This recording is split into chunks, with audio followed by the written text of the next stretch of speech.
Hello, everyone. Thank you for joining us today. I'm Maya Elenevsky, the Events and Outreach Manager here at the Center for Contemplative Mind and Society with the Association for Contemplative Mind in Higher Education. The ACMHE is a multidisciplinary academic association with a membership of over 700 educators, staff, students, and researchers committed to the transformation of higher education through contemplative methods. The ACMHE is an initiative of the Center for Contemplative Mind in Society. I'd like to welcome you to our September 2019 Contemplative Education webinar, Working with Fear and Resistance When Fostering Contemplative Spaces, with Dr. Loretta Pyles. Dr. Loretta Pyles is a professor at the School of Social Welfare at the University of Albany, SUNY. She is also a meditation and yoga teacher, workshop leader, organizational consultant, and activist. She is the author of Healing Justice, Holistic Self-Care for Changemakers, Progressive Community Organizing, Transformative Practice in a Globalizing World, and co-editor of the Holistic Engagement, Transformative Social Work Education in the 21st Century.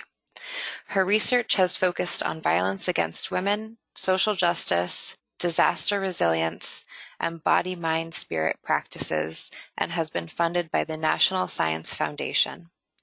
Loretta has been engaged with body-mind-spirit practices for 20 years and draws from her training in Buddhist meditation practices, including Zen and Vipassana, as well as her work in feminist and other kinds of organizing.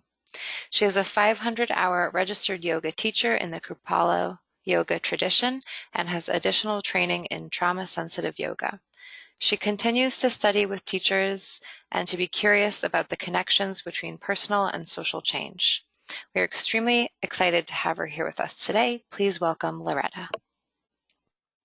Thanks so much, Maya, and thanks to everybody who's joining today. I really appreciate you taking the time out of your busy schedule, and just humbled that you're willing to spend this hour with me, and pleased that you're giving yourself this gift of some professional development and just time to reflect on this important work that we do.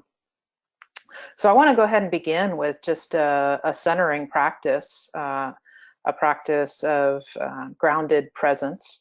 So I invite you to just set everything aside for right now. You can come back to notes or drinks or anything you might have around there, and just, if you can, set it aside and just find yourself into a comfortable position. And just situating your body in any way that feels like it would be comfortable for you and help support your capability to be present. So just notice just the ways that you're being supported right now. The chair is supporting you. The ground is supporting you. And maybe if you like, you could take a couple of deep breaths as well. So I'm going to take a couple of breaths and invite you to join me. So just inhaling in and then letting it go. And then maybe one more.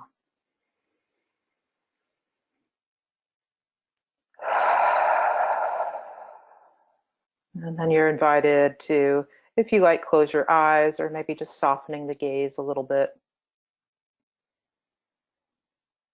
And just allowing the activities of the day just to maybe release a little bit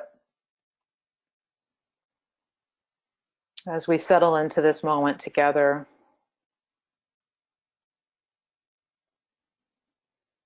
And I invite you particularly to bring your awareness into the lower part of the body. The soles of the feet,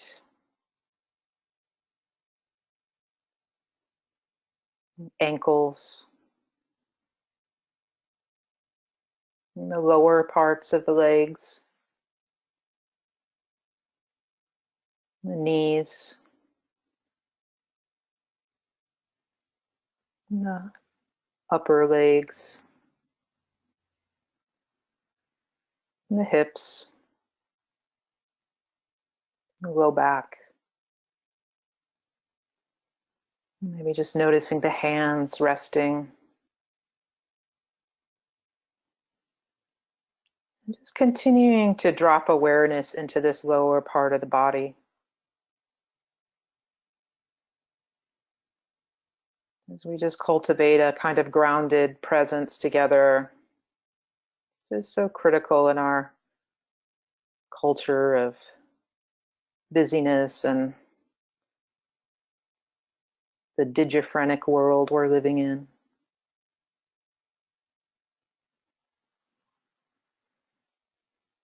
And just being aware of the fact that below the feet is the floor of the room you're in, and below that is the dirt and the rocks, all the layers of liquids, more layers of soil and rock, this ancient earth offering us support.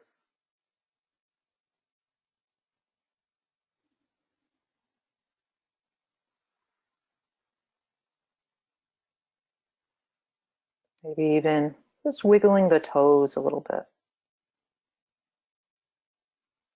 Maybe touching, tapping the heels. Just waking up this lower body, cultivating this mountain of presence.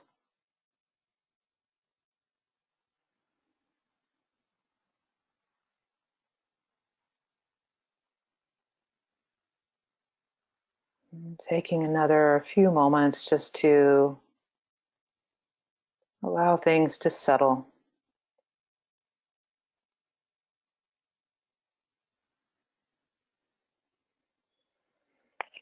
Using the breath to support you.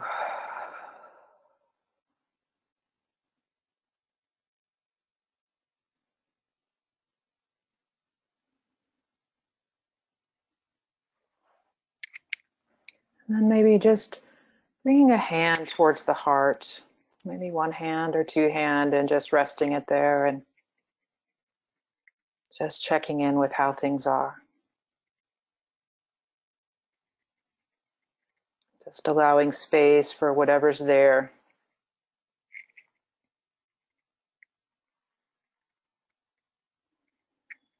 And just setting an intention for yourself for this next time together. Accessing the deep wisdom and heartfelt wishes for your work in higher education or other settings you find yourself in.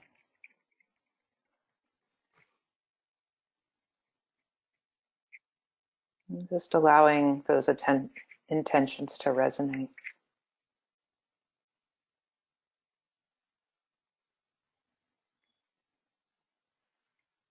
And so as you're ready, maybe taking another deep breath.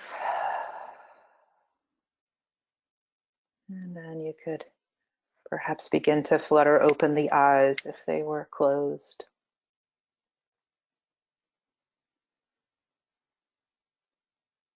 And so I thank you for your participation, and you might just notice any difference that you feel that you might have felt compared to how you might have felt 5 minutes ago.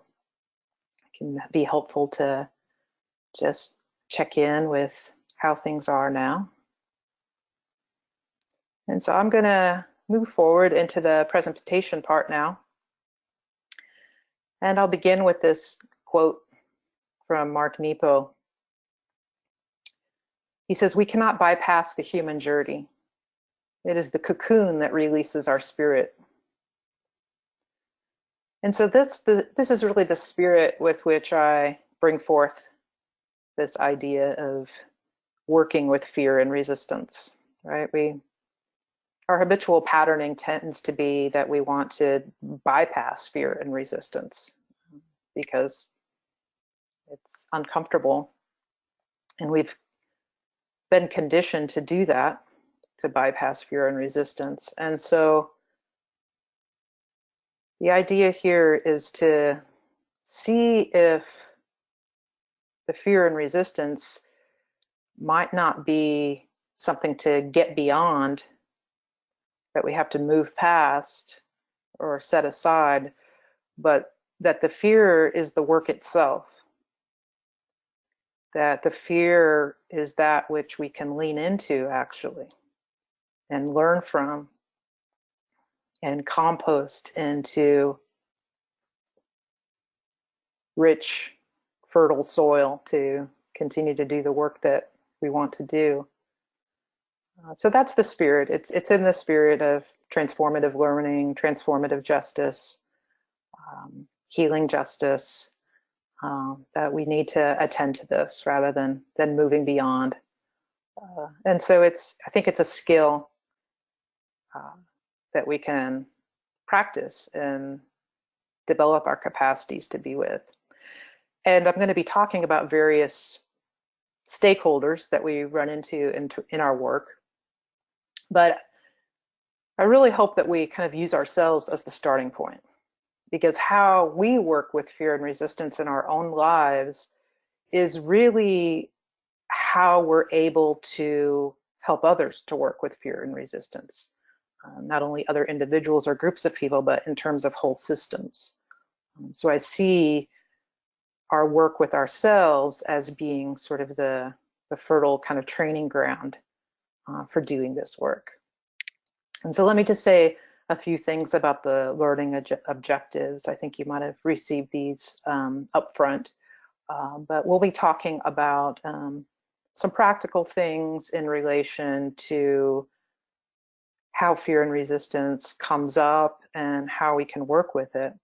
So looking at somatic dimensions, the emotional dimensions, the cognitive dimensions,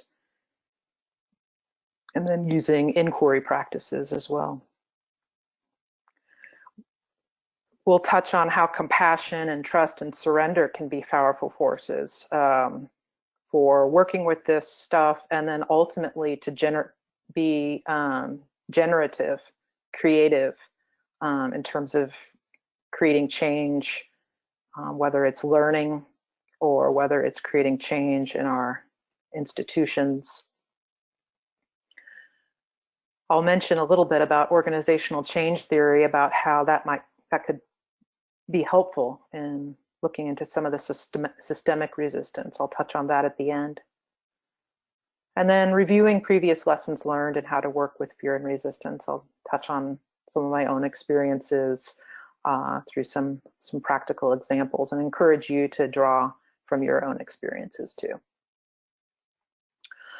So I share this image that comes from a group called Training for Change. They do their support organization for social change activists and community organizers. And I've found this really helpful way to think about just learning in general, but I think it's relevant for our own learning here today. It's relevant for teaching in the classroom, and so I think it's helpful for this conversation around fear as well. But so in the middle, you can see that this comfort zone. It's not really where learning happens, right? It's safe there, it's easy, and actually for students, it's a little bit boring, right? Even for us as educators, it's boring. And then the discomfort zone is really kind of the sweet spot that we're going for. This is where learning happens, to get out of our comfort zone. And we know that the contemplative practices support our capacities to be with this discomfort, support students' capacities to be with this discomfort. It's a little bit scary, it's challenging, but it's actually more interesting as well. The outer zone is kind of what you might call a crisis zone or an alarm zone. And this really, in this case, the nervous system is really kind of shutting shutting down at this point. You can't learn in this kind of space. It's terrifying. It's overwhelming. It's difficult. So that's not where we want to go in any kind of learning space. And I think there's a bit of a trauma-informed argument to have here about this, or just to make, or comment to make, in that also we don't know what's going to trigger students. We don't know what the trauma load is that they're carrying. We don't know what's going to be too much for them. So I certainly always encourage, especially in my work, I'm having a lot of very challenging social justice oriented conversations with students that can really be intense for a lot of people. That can be triggering, but the idea is that we're not going there. So we want to be able to scale back. We don't want to freak people out too much, and we want to be aware of cues, trauma-oriented cues, and I'll perhaps say more about that as we move forward. So that's just a little bit of kind of orientation. Another kind of way I want to orient us to this work is thinking about how we might disentangle fear and resistance a little bit, particularly in terms of the normal ways that we've been conditioned to interact with fear. So first of all and foremost is that it's a normal human condition, right? So we want to normalize it. It's not something out of the norm. All of us experience it. Students are going to experience resistance to it, our colleagues, and us. So I've certainly felt my share of fears in doing this work. So just acknowledging that it's a normal thing. It's not something we're used to acknowledging in our culture, but just acknowledging it can be helpful. For some of us, fear is just fear, and it's a normal adaptive response to challenging situations. For other folks, it can trigger a trauma response. And so what would normally just be kind of a somewhat fearful situation is actually kind of a reenactment of trauma, kind of repeating, it's like the images of the tiger or the lion, that everything becomes the tiger or the lion, even though it really isn't. And so that's some of our own personal work to be done if that's the case, if it might be some kind of trauma that we're reenacting when we run into these fears. And certainly we can offer our students some of the resources, campus resources and other resources if that's the case. Generally, the orientation is leaning in versus avoiding, right? So we have all of these kind of machinations that we engage in to avoid feeling fear at all cost. And it's really the resistance.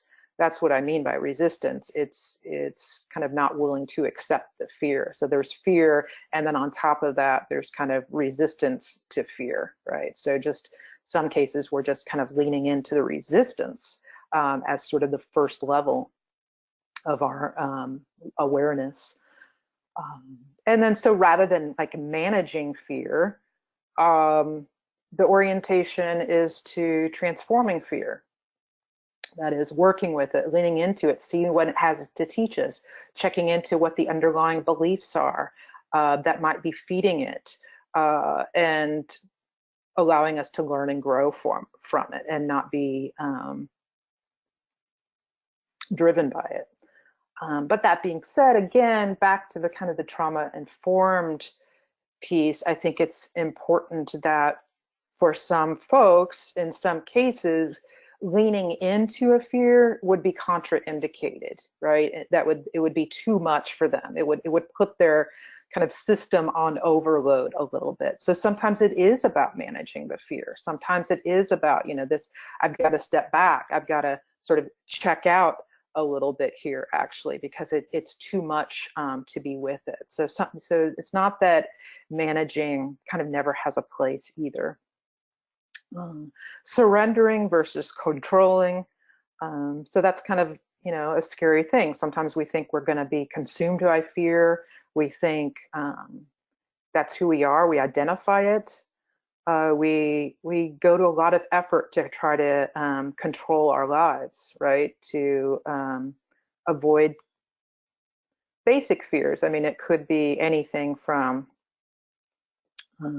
just kind of the regular everyday fears we might have about, I'm not going to get this deadline done or whatever that might be, to like the deeper kind of existential fears. And probably a lot of what we're dealing with at the fear level probably goes back to deep existential fears. But it's like a kind of surrendering. We want to explore where that might get us. And I see it as kind of little experiments. It's kind of experiments with surrendering. Like, well, what could I do with this? Sometimes in the mornings I wake up and just notice fear, and just kind of lay there and be with it for a while, and just see what happens when I don't try to interfere. So it's kind of a non-interference practice as well. And then compassion versus judgment, right? So that's always easier said than done. We're used to, for various cultural reasons, judging ourselves, judging others for having fear. I mean, I've even been known to judge my students, right, for their own resistances that they're going to inevitably have. But like, of course, they're going to be afraid of sitting still for 5 minutes, or checking in with their body for 5 minutes. I mean, look at sort of the world that we're living in. It teaches them just the opposite. We're never supposed to do that. So, so coming from a place of compassion versus judgment. So moving forward, I want to talk a little bit about kind of where we see these sources of fear, how they look, what those experiences are like, and then some of the defense mechanisms that we can engage in. So I've talked about kind of some of the various sources, right? So it's, walking into a classroom, and it's kind of my own fear around this, around doing this kind of very vulnerable sorts of activities, right? It puts us in a very vulnerable place. So fears are going to come up. Students experience these fears and resistances. We hear it from our colleagues. We see it at this institutional level. And then I think all of us are influenced by the socioeconomic or cultural sources of fears. And then how might we experience this? Well, the fear is going to be experienced firstly on a somatic level. It's going to look differently for all of us. I think as we get more familiar with our experiences with any emotion, but in this case, fear, we learn how it can kind of play out in our systems. Whether it's tension in the body, constriction, palpitations, butterflies, numbness, tiredness, right? It could be any number of these things, combination thereof, or some I'm not mentioning here, right? So there's going to be sort of maybe a tingling on the body. So kind of a whole range of somatic expressions of this. And so as I'll talk here going forward a little bit more about what are some of the solutions to this in terms of more like practices for working with them, right? So more of the somatic oriented practices can really help us with this. And it's really just a matter of like getting to know it, right? It's not about pushing it away. It's about getting to know it. And, we know that, these experiences ultimately have a beginning, middle, and end, and they often don't last that long, right? Until we sort of start adding in the cognitive dimension of it, which sort of tends to add insult to injury, or as the Buddhists say, it's kind of the second arrow that causes more suffering. So there's emotional component too, whether it's worry or agitation, confusion, sadness, and then the cognitive piece where we add the stories, the beliefs, etc. And then what are our defense mechanisms for it when we experience this? And again, these are sort of the different stakeholders in all of this that everyone does. And I'm going to talk a little bit more about kind of my own experience in terms of my own fears. I might be overcompensating in the sense that maybe I'm pushing it down everybody's throat, or just trying too hard, or having to try harder in other aspects of my scholarship or work to be able to make this part be okay. or maybe I'm projecting onto my colleagues. Maybe they really don't have a problem with what I'm doing. Maybe I'm kind of making that up. People will, one defense mechanism, this may come up with students or colleagues, see what we're doing as quote unquote woo-woo or hippy-dippy, right? That's a way to put it down, something we're uncomfortable with. Checking out, certainly see this with students a lot. I mean, we all check out when we're doing our contemplative practices. That's the nature of the mind. But you can see this in some students who are just pretty intensely checking out of engaging in various activities. Doubt, obviously, is a big piece of this, so I'm going to talk more about that. And then just sabotaging our own efforts, or other colleagues, or we see how the institutional aspects kind of sabotage our own efforts, students as well. So that's kind of a little bit of a schematic to maybe think about what might be going on when fear and resistance is coming up. So I want to talk more about the cognitive piece, because I think that's a big piece of what's going on, and that sort of exacerbates the suffering and the problem. So here, these are just pretty much some narratives that I've come up with that have come up in my own mind. All right. So I hope as you look at these, you notice some that might be familiar to you, or that maybe you even jot down some of your own as I share these. So one of my narratives is kind of, I have to do this alone. There's nobody else doing this work. I'm out here on my own doing this. I'm the only one that cares about this stuff. Again, that's just kind of my personal narrative. It's probably tied up in my own story and stories I have about other aspects of my life. This came up very early on, the first time. I remember the first time I sat down to do meditation with my students in class, and I was thinking, oh my gosh, I'm going to get fired. If anybody finds out I'm doing this, I'm going to be in trouble. The other one was, they're going to hate this. I'm not qualified to do this. I'm not good enough to do this. Who do I think I am? I have to do it perfectly. So these are stories that sort of, stories of doubt that can feed the fear and resistance. So that's coming from ourselves as the folks who are facilitating contemplative spaces, and then thinking about it at kind of the institutional level, or stuff we might hear from colleagues. Anyway, these might be real or imagined, right? In some ways, I haven't necessarily heard all of these, but I kind of imagined them. But I've heard different flavors of them, probably all of them, really, at the end of the day. So this is not traditional pedagogy. This is too out there. It's too touchy-feely. It's not productive. It's not efficient. It's a waste of time. Won't result in the desired outcomes, etc. You can add to the list. I'd love to hear them. And then students.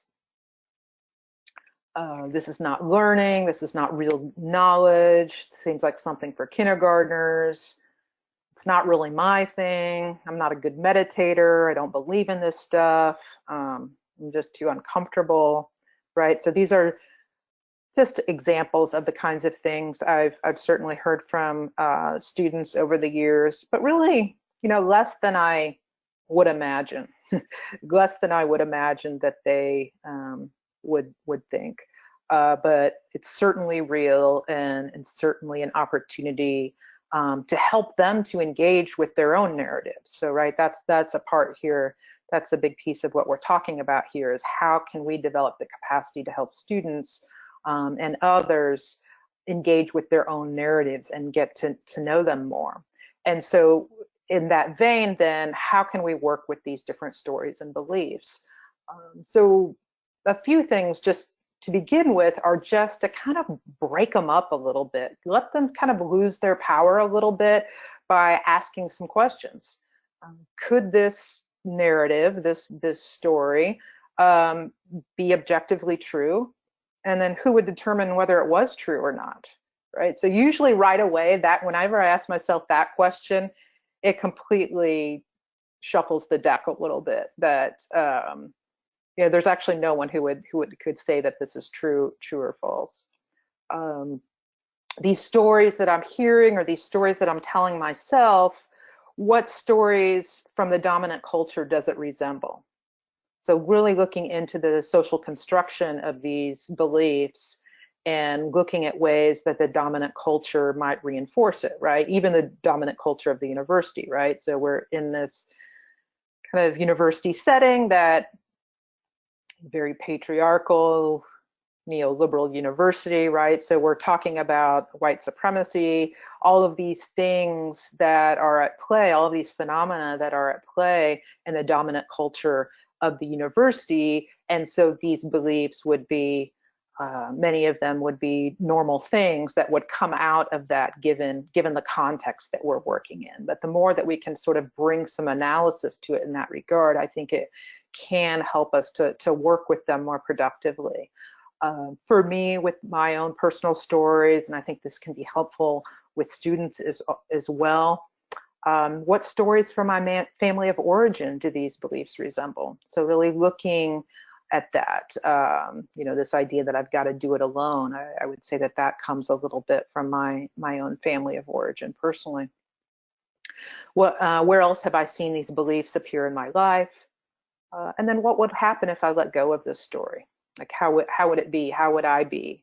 How would that feel, like somatically, if I let go of this story? Who would I be? And again, creating a space so that you can offer students the opportunity. So, when the resistance comes up, it's like, okay, let's work with this resistance. What's there? What's this story? Leaning into it more as a learning opportunity, rather than something to be overcome. And sometimes it's a matter of working with our own fears around their resistance, right? As if it's something personal about us, or that it that it means something more than it does. So I'm offering here a few different supports for working with fear and resistance. This is kind of just a very list of just some things to think about how to work with it. And I've talked with about some already. Contemplative practices, I'll say more about that in a minute. And then having a community of practice with colleagues. I think this is really critical for this work. Obviously, that's what you're doing right here today in this moment, is you're leaning into your community of practice, right? This group of us who are doing this work and need support to do that. Some of us have that on our own campuses, some of us don't. But we're not in this alone, and we have to break down that narrative, that cultural narrative that we're doing it alone. And that can help support us in many, many ways. Reinforcing our connections to personal values and aligning actions with values.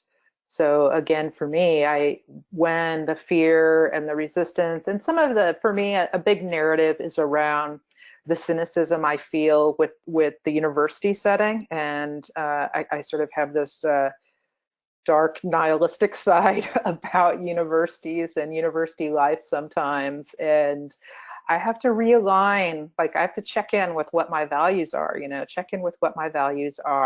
and continue to align my actions, which is doing this work, bringing the contemplative work to all of the places I find myself in the university. I'm involved, I'm a union activist, I'm also the director of a graduate program, and so these are places where I can bring this work as well as within the classroom. Another option is to transform the challenges and fruits of this work into something shareable with others, and I've found that this for me has been a good way. I've been attending the Contemplative Mind conferences for quite a while now, and presenting on and off again at those.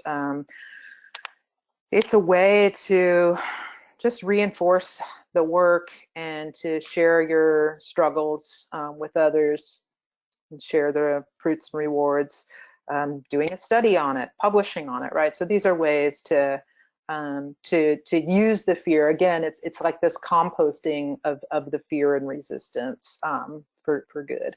And then the organizational change, and I'll touch into that a little bit here at the end. So going into the contemplative practices a little bit more. So really this first list you see here, these are all the things more or less that you'll see on the tree of contemplative practices, which I'm assuming you're familiar with. And these are kind of the wide range of contemplative practices, and these aren't all of them. These are ones that I find particularly helpful. But again, these are ones that, again, I find helpful for myself. I find helpful with students, right? And part of it is finding the right practice for the right person. So a stillness practice is just never going to be appropriate for everybody, right? And a movement practice is not going to feel right for everybody. So that's why I try to offer a range of practices with my students throughout the semester, so that they have a chance to find something that could work for them. So lots of opportunities to use contemplative practices to work with this stuff. And then I wanted to add, this kind of goes back to some of the questions I was posing before, but I practice a contemplative practice called self-inquiry that comes from basically the Hindu yogic tradition. And one of my teachers, Miranda McPherson, brings forth a kind of a set of questions. And this is something that, and I've sort of modified them for this context, but this is something that you could have students in pairs doing. It's something you could do with a trusted colleague if you wanted to do some work on it. You could journal these questions. But basically, if it was done one-on-one, I would say to the person, tell me something you fear when facilitating contemplative spaces. Or if it was the case of students, you'd modify it to like participating in some contemplative practices. And then you listen, and then they say something, and then all you say is thank you. So no fixing or correcting or anything like that. You've just held space for them to just get into that material and bring it forth, and you say thank you. And then the next is, who does this fear belong to? And they say something.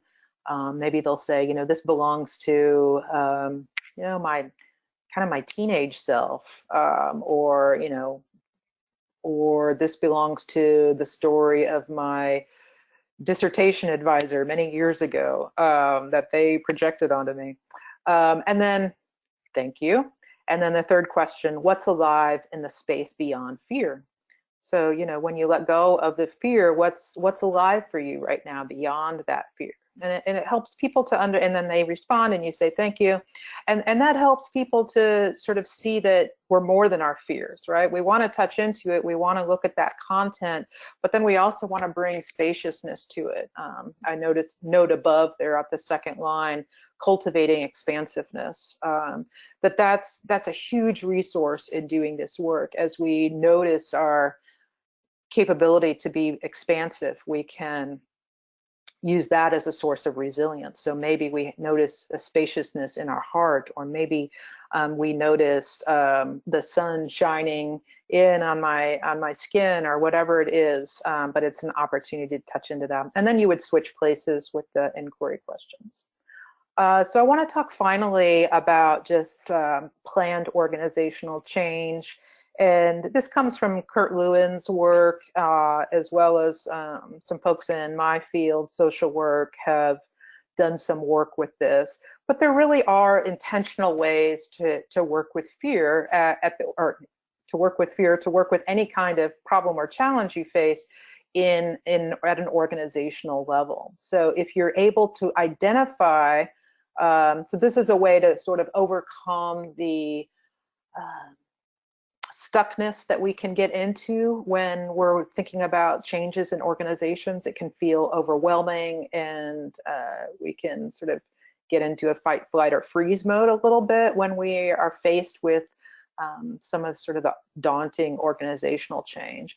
But the change goal could be as simple as, I want to start a contemplative group for faculty at my university, right?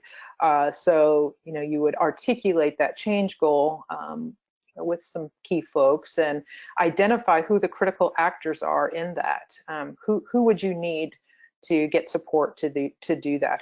And then who else would be helpful in that? Who could help facilitate actually making something like that happen? Who are the potential allies that maybe they wouldn't necessarily be doing anything, but they would be an ally in that. And then thinking through what some of the driving forces for change are right now, that people are stressed out and need an outlet, that we need more empowered faculty to be able to be effective and to withstand the challenges that we're all facing. Maybe just the fact that contemplative practices are more readily available now than they have been in the past, right? That's another driving force. So this is kind of a chart that you would fill out as just an exercise to be able to enter into this work, and this would be something you would do with others. And then identifying the restraining forces for change, right? Whether it's resources or some of the narratives you're getting about efficiency and outcomes, and maybe this wouldn't fit this, potentially would be contrary to that, etc. So that's just a brief introduction to the force field analysis as a way to think about planned organizational change around something like that. So there is, that I always think we can tend to focus a bit too much on sort of the individual and interpersonal, and I do think that the organizational and systemic, we need to continue to have that in the conversation. You could do a whole workshop on this alone, but I wanted to bring that forth. So my time is about up and already up, so I want to move now towards the question period. So I appreciate your attention and look forward to thoughts, reflections, questions you might have. So you can take it from here, Maya. Thank you so much, Loretta, for sharing your work. And this is the time to submit your questions. As I mentioned earlier, you should type those in to the question box. And we'll just give a moment or two to let those percolate.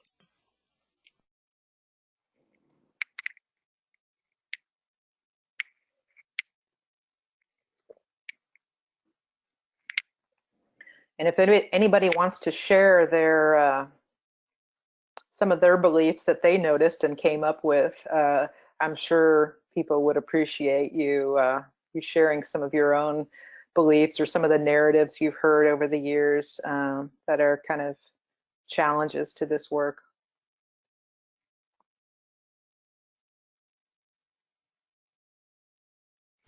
I actually just I wanted to answer the first question that came in because perhaps some other folks are also wondering about it.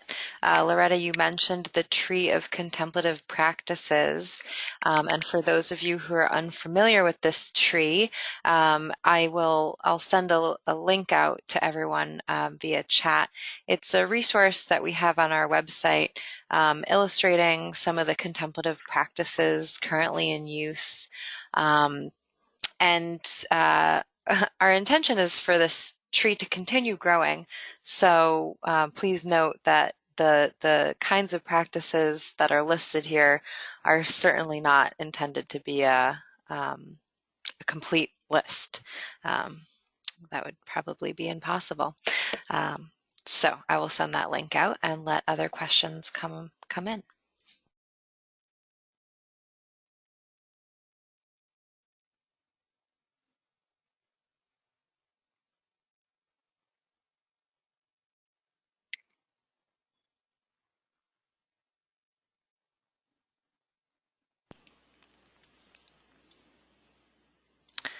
So another question that has come in is from an attendee who's curious as to the theoretical frames you're using. How do you see the relationship between critical theory and compassion? Interesting question. Thank you.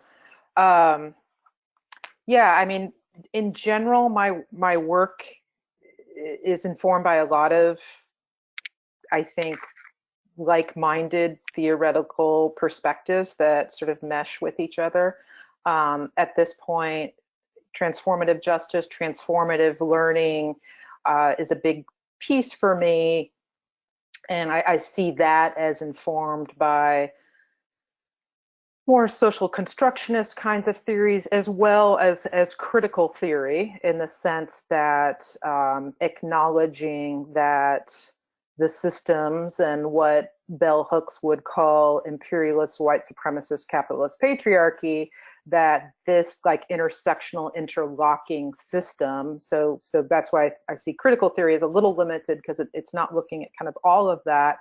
So it's more of an intersectional theory, I think, informing it, that, that this work, that contemplative practice, can support us in disentangling that, into gaining more understanding of that, and to allow us to understand it more fully so that we can create new stories, so that we can engage in justice and social justice and actions.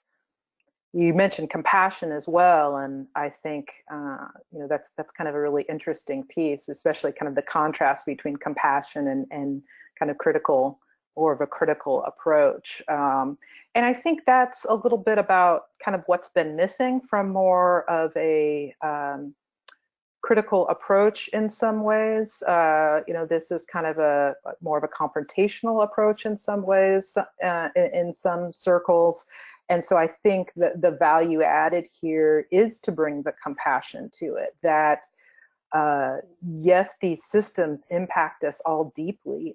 Those of us who get privilege from it, and those of us who are kind of on the other side of things, and that it impacts everybody.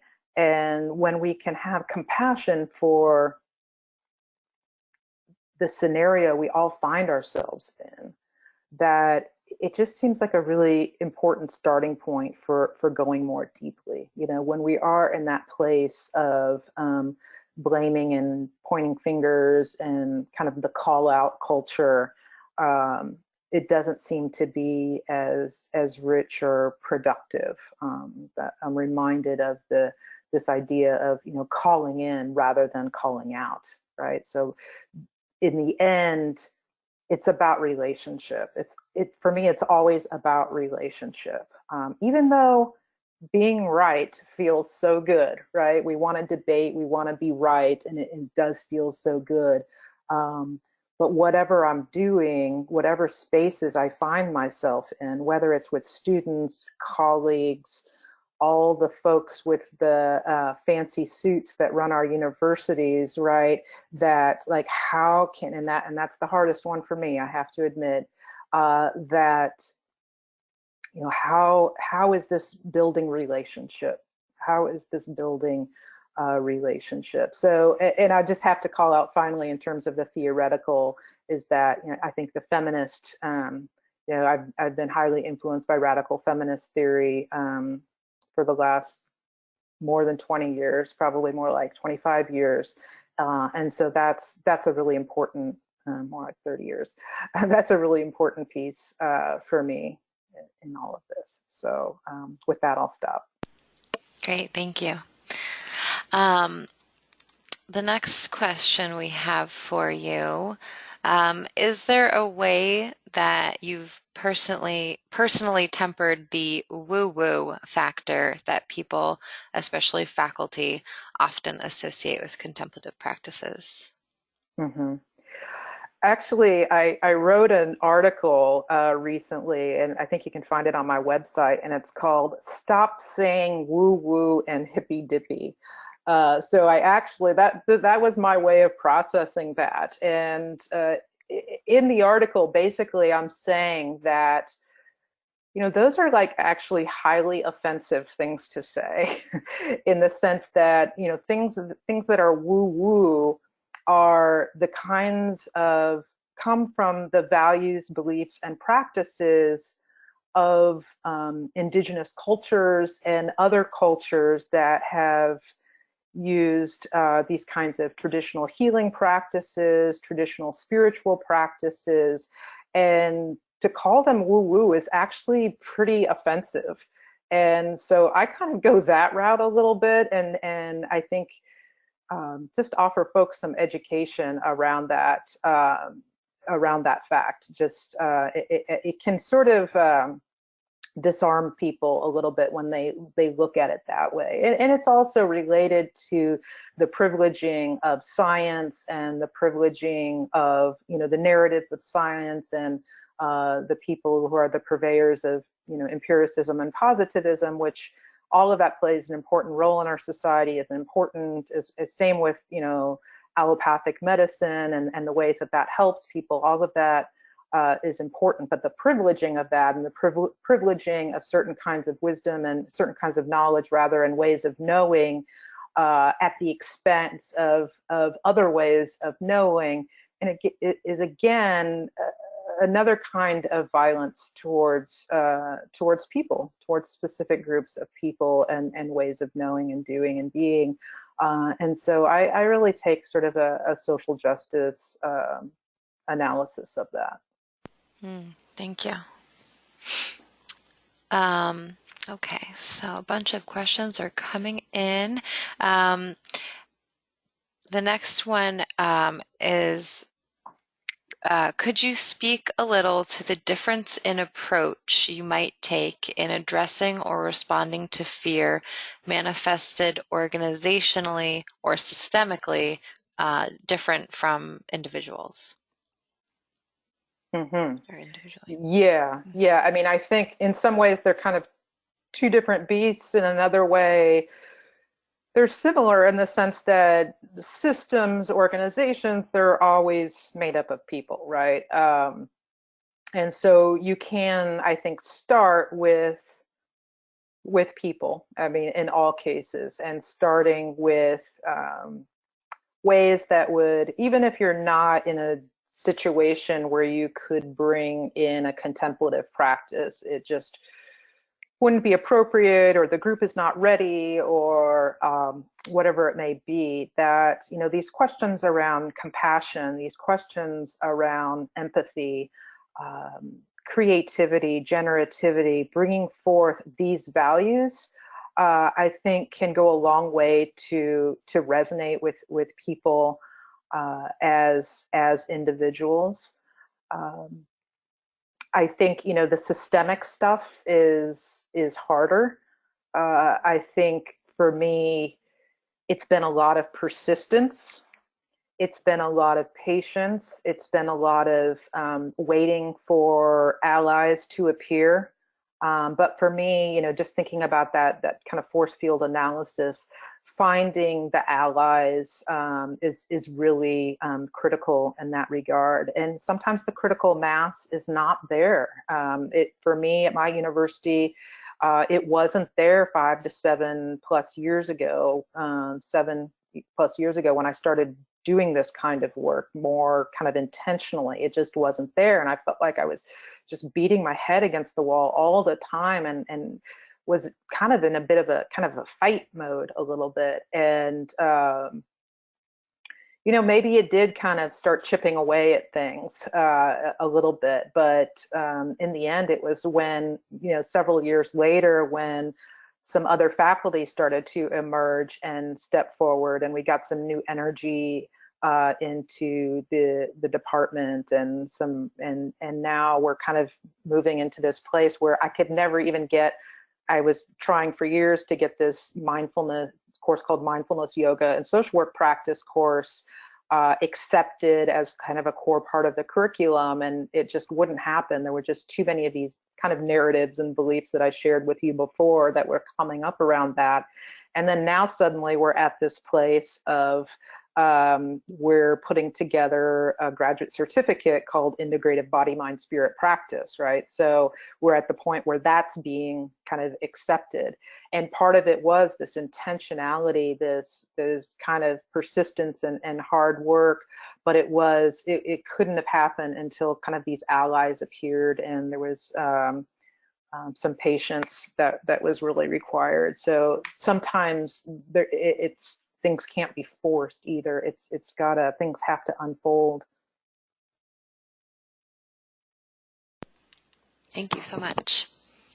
There was a question that's sort of related, or very much related, and it might be a little bit of the same response, but in terms of sort of getting started, like how might one roll this out within a classroom or a student organization? Mm-hmm, mm-hmm. Yeah, I think, in the classroom for me, it really just started with 3 to 5 minutes of meditation at the beginning of class, Mm-hmm. and taking the risk and doing it.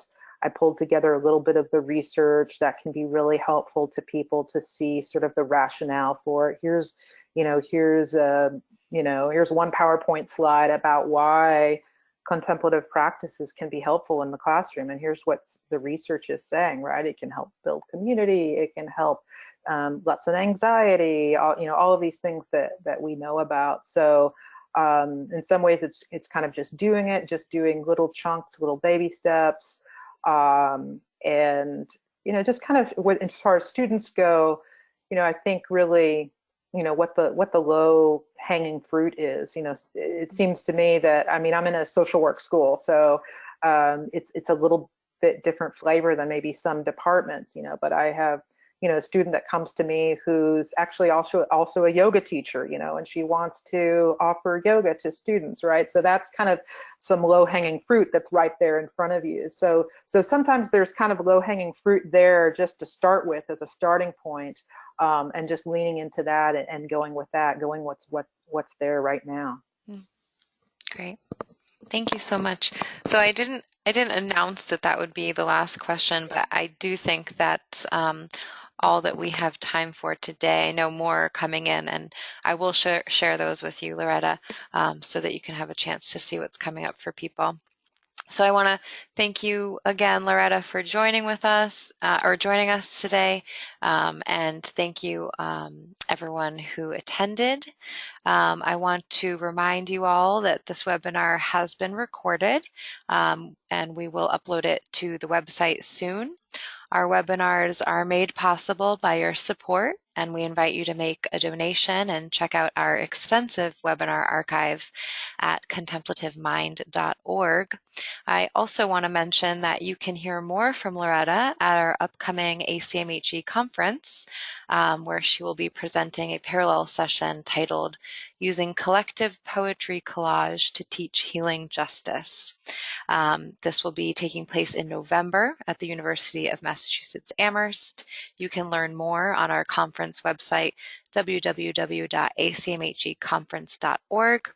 And lastly, you may not be aware of this since we have such a wide reach, but in actuality, the Center for Contemplative Mind is just 3 full-time staff members. So your donations really do make a difference, no matter what the size. All donations made directly support the work of the center. So thank you again, Loretta. Thank you all for joining us, and have a wonderful weekend. Bye. Thank you.